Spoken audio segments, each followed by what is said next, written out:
Hello friend, Gyandeep platform पर आप लोगों का स्वागत है। तो फाइनली बीपीएससी के द्वारा टीचर बहाली के लिए बीपीएससी टीआरई 4.0 के तहत एडवर्टाइजमेंट जारी कर दिया गया है और इसमें जो एग्ज़ाम का जो पैटर्न है वो भी चेंज किया गया है। तो हम लोग इस वीडियो में टोटल सीट के साथ साथ पद के साथ साथ जो एग्ज़ाम के पैटर्न में जो बदलाव किया गया है उसके बारे में देखते हैं। तो अंत तक वीडियो में बने रहिएगा ताकि आपको कंप्लीट नॉलेज मिल सके। और मैं इस वीडियो में ये भी बताऊंगा कि आपकी जो अब जो प्रिपरेशन करने की जो स्ट्रेटजी है वह कैसी होनी चाहिए।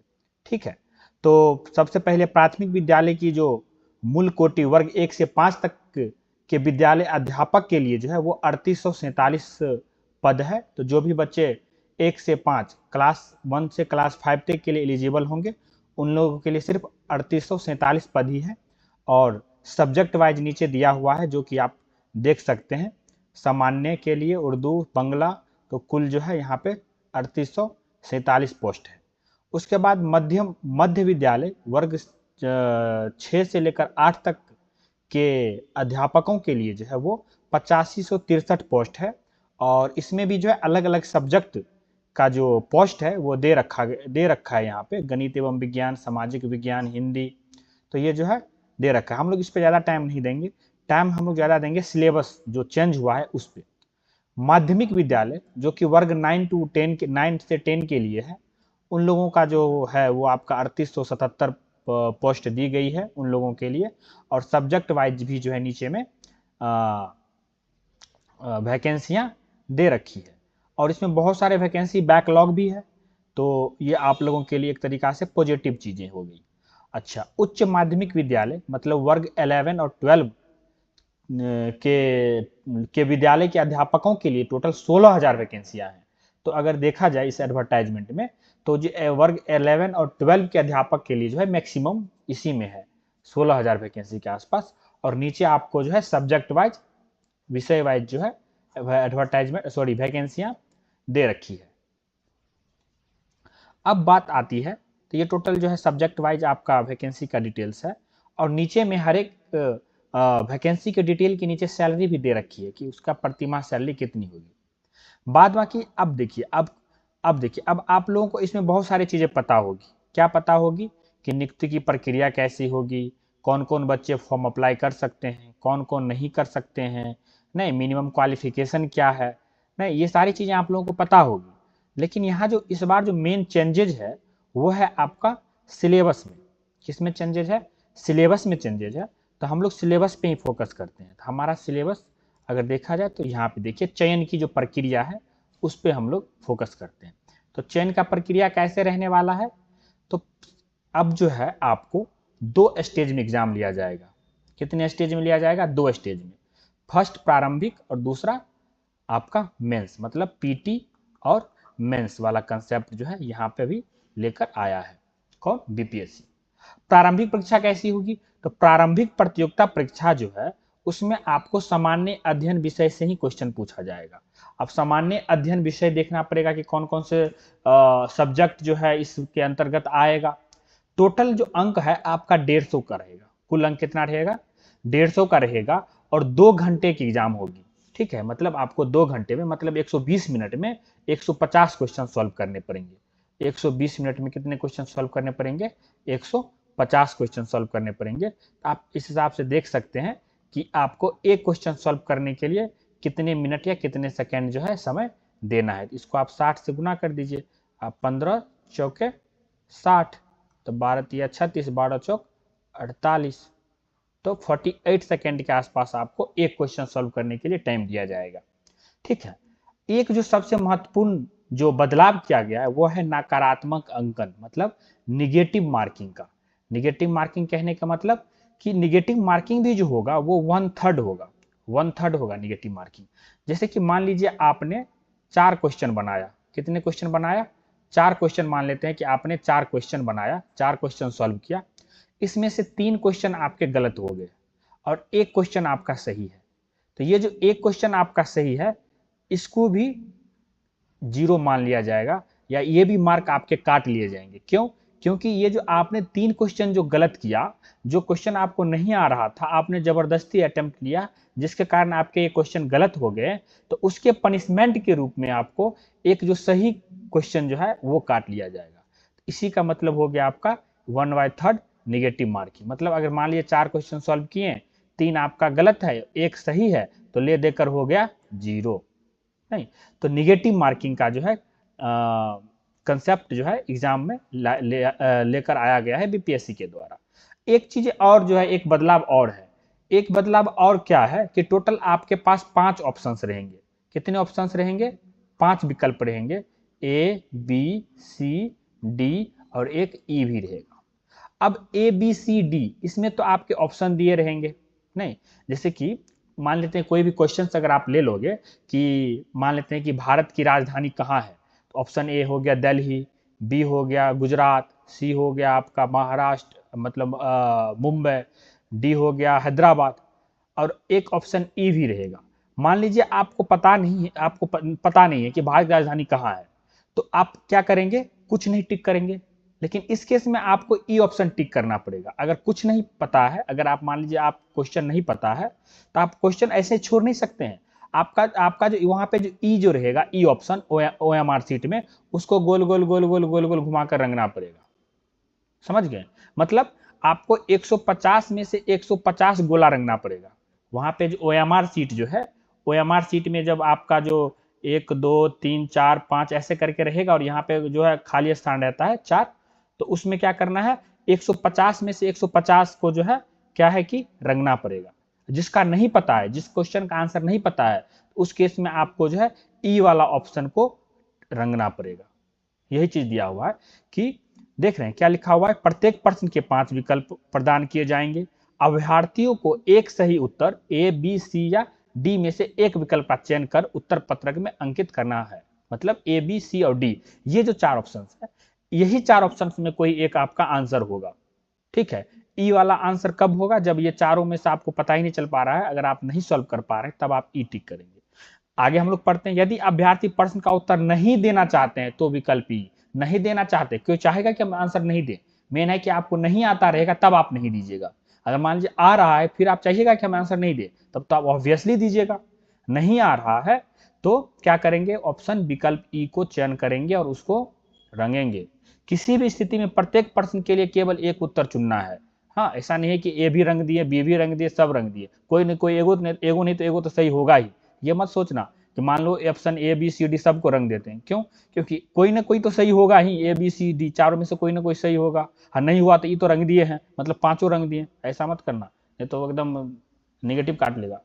ठीक है, तो क्या है? किसी भी स्थिति में प्रत्येक प्रश्न के लिए केवल एक उत्तर चुनना है। यदि कोई अभ्यर्थी 5 विकल्प में से किसी का भी चयन नहीं करता है तो प्रत्येक अनुत्तरित प्रश्न पर नकारात्मक अंक करते हुए ए 1/3 अंक कटौती की जाएगी। देख रहे हो, एक तो निगेटिव मार्किंग कर दिया, ऊपर से मान लो कि किसी क्वेश्चन का आंसर आपको नहीं पता है और आपने ई ऑप्शन को नहीं रंगा, ई ऑप्शन को नहीं रंगा, तो क्या होगा कि उसके लिए भी मार्क काट लिए जाएंगे, उसके लिए भी मार्क काट लिए जाएंगे। ठीक है, जैसे कि मान लीजिए आपने 4 क्वेश्चन को आंसर किया, 4 क्वेश्चन आपने पढ़ा, आंसर नहीं किया, 4 क्वेश्चन आपने पढ़ा, इसमें से मान लेते हैं कि 3 क्वेश्चन का आपको आंसर नहीं पता है और 1 क्वेश्चन का आंसर पता है, तो आपको जो 1 क्वेश्चन का आंसर पता है उसको आप टिक कीजिएगा। और ये जो 3 क्वेश्चन का आंसर नहीं पता है उसके लिए आपको ऑप्शन ई को टिक करना है। अगर आप ऑप्शन ई का टिक नहीं करते हैं तो ये जो 1 क्वेश्चन का जो आंसर पता था जिसको आपने टिक किया और आपका ये सही हुआ, ये मार्क भी काट लिया जाएगा। क्यों?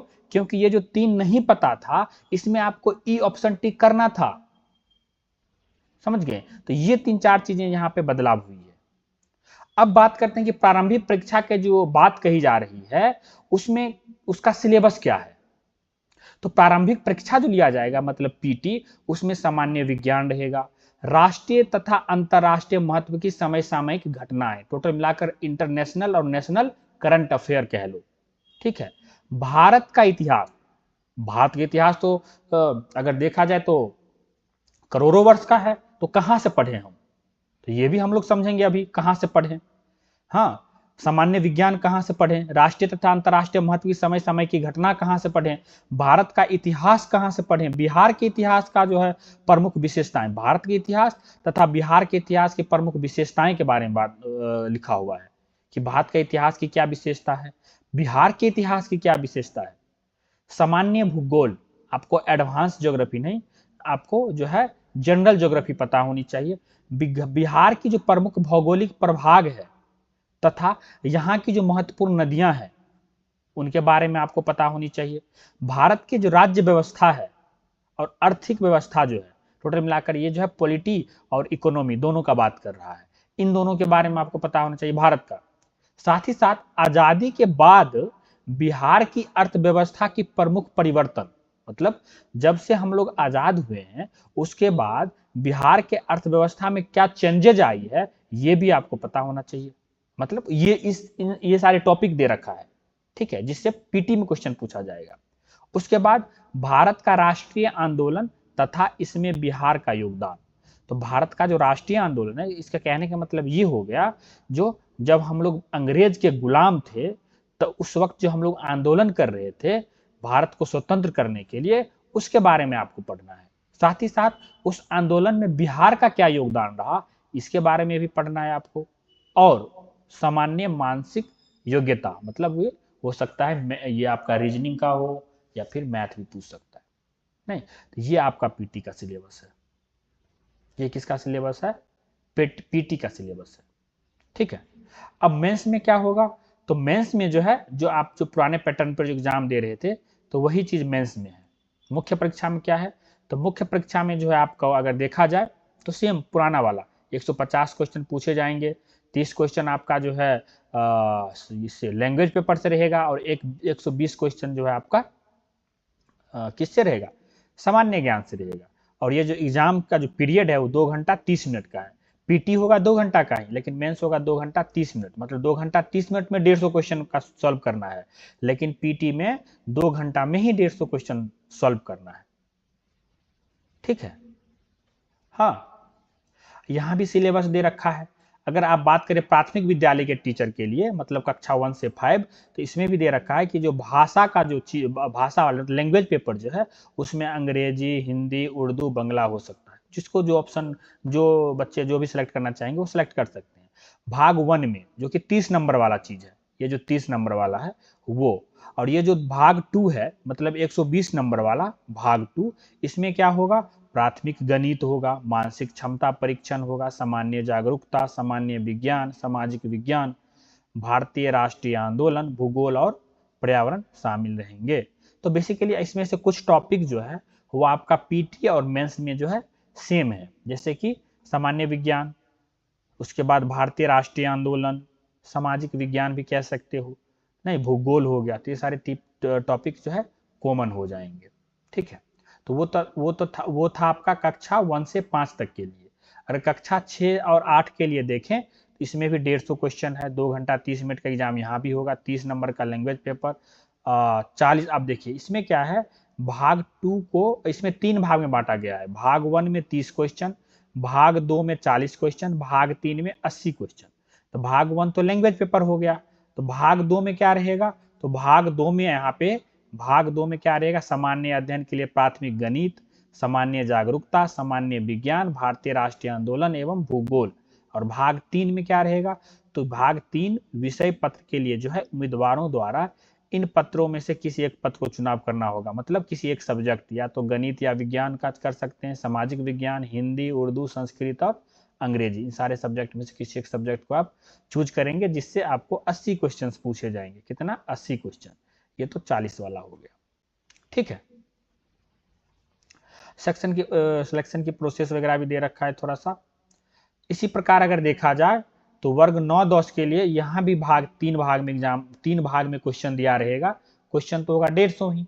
भाग 1 लैंग्वेज पेपर, भाग 2 40 क्वेश्चन, भाग 3 80 क्वेश्चन। ये जो 80 क्वेश्चन है वो सब्जेक्ट स्पेसिफिक होगा, समझ गए? वही चीज यहाँ पे दे रखा है। और आगे है 11th 12th के लिए भी, वो भी सेम ही है। नहीं तो अब बात आती है कि सर अब हम तैयारी कैसे करें? अब तो जो है निगेटिव मार्किंग है, सिर्फ निगेटिव रहता तो समझ में आता, क्वेश्चन अगर नहीं भी आंसर करेंगे फिर भी काटेगा नंबर, तो क्या करें। तो सबसे मेन चीज है कि अभी जो है आप लोग पर जितना टाइम बचा है उस टाइम में प्रिपरेशन को और तेज कर दीजिए।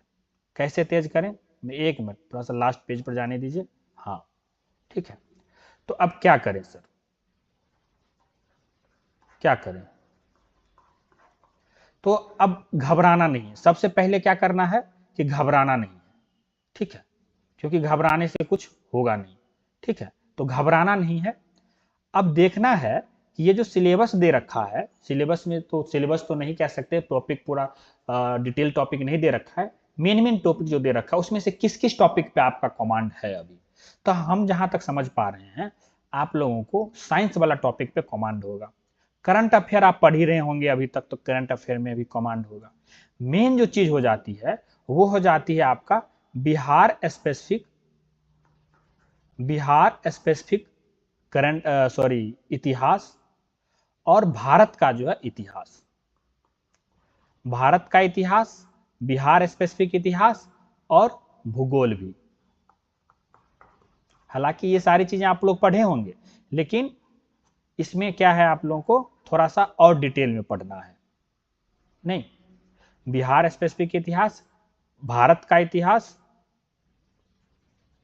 और जो है बिहार स्पेसिफिक इतिहास कहने का मतलब ये हुआ कि बिहार स्पेशल, जिसमें आपका बिहार का स्वतंत्रता आंदोलन में कंट्रीब्यूशन, बिहार की ज्योग्राफी की भी जो है इसमें जिक्र होगी। नहीं, साथ ही साथ भारत में भी जो है भारत का जो है स्वतंत्रता आंदोलन में क्या, भारत में जो स्वतंत्रता आंदोलन चली उसका, उसके बारे में पढ़ना है आपको, भूगोल भी पढ़ना है। तो बेसिकली हम लोग जो है जहाँ पे ये सिलेबस लिखा हुआ है वहीं पे डिस्कस करते हैं, थोड़ा सा क्या होगा, आसान होगा। नहीं, हमारे सामने में पॉइंट रहेंगे तो हम बढ़िया से हम लोग इसको एक्सप्लेन कर लेंगे। तो क्या है प्रारंभिक परीक्षा में, तो प्रारंभिक परीक्षा में आपका जो है सामान्य विज्ञान है। तो सामान्य विज्ञान तो आप लोग पढ़ ही रहे होंगे अभी तक, तो इसमें ज्यादा परेशान होने की चीज नहीं है, उसको कंटिन्यू रखना है। राष्ट्रीय और अंतर्राष्ट्रीय महत्व की समय सामयिक घटनाएं, तो ये हो गया करंट अफेयर। तो अभी तक जो पैटर्न था उसके हिसाब से तो करंट अफेयर पूछा ही जा रहा था, तो पढ़ रहे होंगे, तो इसको भी कंटिन्यू रखना है। अब बात आती है भारत का इतिहास तथा बिहार के इतिहास के प्रमुख विशेषताएं। भारत की इतिहास और बिहार के इतिहास, इसको थोड़ा सा डिटेल में पढ़ना है। क्या करना है, उसको थोड़ा सा डिटेल में पढ़ना है, ठीक है। उसके बाद आता है सामान्य भूगोल। सामान्य भूगोल के बारे में पढ़ना है। सामान्य भूगोल मतलब ये जो आपका फिजिकल ज्योग्राफी की बात कर रहा है। किसका बात कर रहा है, फिजिकल ज्योग्राफी का बात कर रहा है। अगर यहाँ पे लिखा रहता है कि भारत का भूगोल, तो फिर हम लोग अलग डायरेक्शन में पढ़ते हैं, लेकिन यहाँ सामान्य भूगोल की बात कर रहा है। तो बेसिकली मुझे जहां तक समझ में आ रहा है, जहां तक मैं समझ पा रहा हूं, ये जो आपका फिजिकल ज्योग्राफी का बात कर रहा है, ठीक है, जनरल भूगोल, लेकिन वो फिजिकल वाला मेन रूप से। उसके बाद हाँ अच्छा, फिजिकल स्पेसिफिक नहीं होगा इसमें, जैसे कि मान लो कॉन्टिनेंट के बारे में थोड़ा बहुत जानना है, सीजन के बारे में थोड़ा बहुत जानना है, अलग अलग पहाड़, नदी, नाला, हर एक चीज के बारे में जो है थोड़ा थोड़ा जानना है, ठीक है, सामान्य भूगोल में। बिहार के प्रमुख भौगोलिक प्रभाग के बारे में, मतलब अपना बिहार जो राज्य है उसके भौगोलिक प्रभाग, मतलब कितने भाग में बटे हुए हैं, कौन कौन से मौसम कहाँ पे होती है, कहाँ से नदियाँ निकलती है, किस किस डिस्ट्रिक्ट से होकर नदियाँ गुजरती है, कौन कौन सी नदियाँ गुजरती है, गंगा के लेफ्ट साइड से कितनी नदियाँ आती है जो गंगा में मिलती है, गंगा के राइट साइड से कितनी नदियाँ आती है जो गंगा में मिलती है, कितने प्रकार के चट्टान है बिहार में, कितने प्रकार की मृदा है बिहार में, कहाँ पे किस फसल का उपज ज्यादा हो रहा है। नहीं, इन्हीं सारी चीजों को आपको पढ़ना है। बिहार का क्षेत्रफल कितना है, कितने डिस्ट्रिक्ट है जो इंटरनेशनल बॉर्डर बनाते हैं, कितने डिस्ट्रिक्ट है जो यूपी से बॉर्डर बनाते हैं, कितने डिस्ट्रिक्ट है जो झारखंड से बॉर्डर बनाते हैं, कितने डिस्ट्रिक्ट है जो वेस्ट बंगाल से बॉर्डर बनाते हैं। नहीं, और नदियां, बहुत सारी नदियां जो है वो कहाँ पे आकर गंगा में मिलती है। तो यही सारी चीजें पूछेंगे आपसे बिहार के प्रमुख भौगोलिक प्रभाग में, ठीक है, और उनकी नदियां में। भारत की राज्य व्यवस्था के बारे में, मतलब पॉलिटी, इंडियन पॉलिटी के बारे में उतना एडवांस नहीं जाना है, नॉर्मल सी चीजें जो है आपको हर एक चीज पता होनी चाहिए, यहाँ पे कैसे राज्य व्यवस्था है, भारत की राज्य व्यवस्था कैसी है, तो ये भी उतना डिटेल्स नहीं होगा मेरे हिसाब से, ठीक है। हाँ, तो इसके लिए भी आपको जो है किसी न किसी कोचिंग इंस्टीट्यूट का तो सहायता लेना ही पड़ेगा, अगर आप अभी तक नहीं किए हैं तो। नहीं, क्योंकि खुद से चीजें करना थोड़ा सा डिफिकल्ट होता है अगर आपको आइडिया नहीं हो तो। आर्थिक व्यवस्था भी है, इकोनॉमिक्स भी आपको थोड़ा बहुत आइडिया होना चाहिए, जीडीपी क्या होता है, ग्रॉस डोमेस्टिक प्रोडक्ट, हाँ, जीएनपी क्या होता है, हाँ, तो कुछ कुछ टर्मिनोलॉजी है जो आपको पता होना चाहिए। इंडिया का जीडीपी कितना है, अभी बिहार का जीडीपी कितना है, हाँ, फिजिकल डेफिसिट कितना है, ग्रोथ रेट कितना है हम लोगों का, हाँ, किस सेक्टर में से कितना रेवेन्यू जनरेट हो रहा है, ये सारी चीज़ें आपको थोड़ा बहुत पता होनी चाहिए। अच्छा, अब नेक्स्ट टॉपिक है आज़ादी के पश्चात बिहार की अर्थव्यवस्था के प्रमुख परिवर्तन। अब देखिए, अब जब तक हम लोग गुलाम थे, तो हम लोग अंग्रेज के गुलाम थे। जब हम लोग अंग्रेज के गुलाम थे, तो हम जो है स्वतंत्र नहीं थे चीज़ों को लेकर, मतलब अपने तरीके से चीज़ों को करने के लिए स्वतंत्र नहीं थे, जिसके कारण क्या हुआ कि हमारा इकोनॉमी बहुत पीछे चला गया और जो है अंग्रेज लूटा भी। तो जब अंग्रेज से हम लोग आज़ाद हुए, तो अपने तरीके से, अपने रिक्वायरमेंट के हिसाब से जो है अर्थव्यवस्था पर काम करना शुरू किए। तो बिहार के स्पेसिफिक पूछ रहा है यहाँ पे कि बिहार का अर्थव्यवस्था कैसे चेंज किया। उसमें हम लोग देखेंगे कि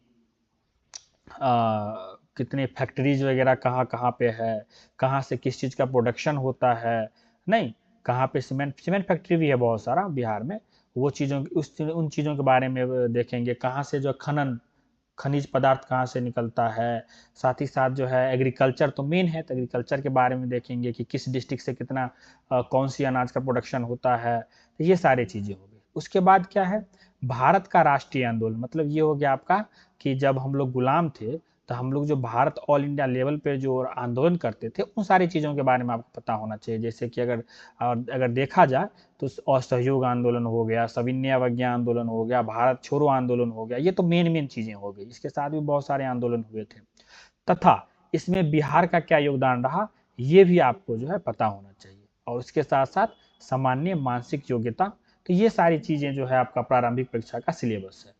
तो ये आपका जो है ये बीपीएससी टीआरई 4.0 के तहत जो एडवर्टाइजमेंट आया है, उसमें जो चेंजेज हैं उनके बारे में मैं बताया हूँ। और एक आप लोगों के लिए इम्पोर्टेंट एक मैं कह सकता हूँ कि एक आप लोगों से बस ओपिनियन मैं जानना चाह रहा हूँ।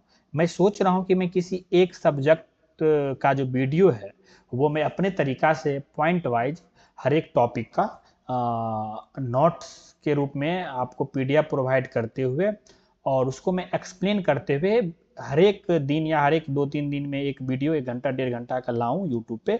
और आप जैसे मान लो मेनली आप मान लो कि हिस्ट्री का ही मैं शुरू करूंगा, और हिस्ट्री अगर हमारे हो जाएंगे तो फिर मैं ज्योग्राफी शुरू करूंगा। नहीं, इसमें मैं आपको अगर हिस्ट्री में शुरू करता हूँ, तो सबसे पहले इंडियन हिस्ट्री देखेंगे, फिर जो है हम लोग बिहार स्पेसिफिक भी देखेंगे, ज्योग्राफी भी हम लोग देखेंगे तो इंडियन ज्योग्राफी, बिहार स्पेसिफिक भी देखेंगे। हालांकि ज्योग्राफी में तो हमारा मेन कंसर्न बिहार पर ही होगा, नहीं, बिहार पर ही होगा, और जनरल ज्योग्राफी भी होगा और बिहार स्पेसिफिक भी होगा।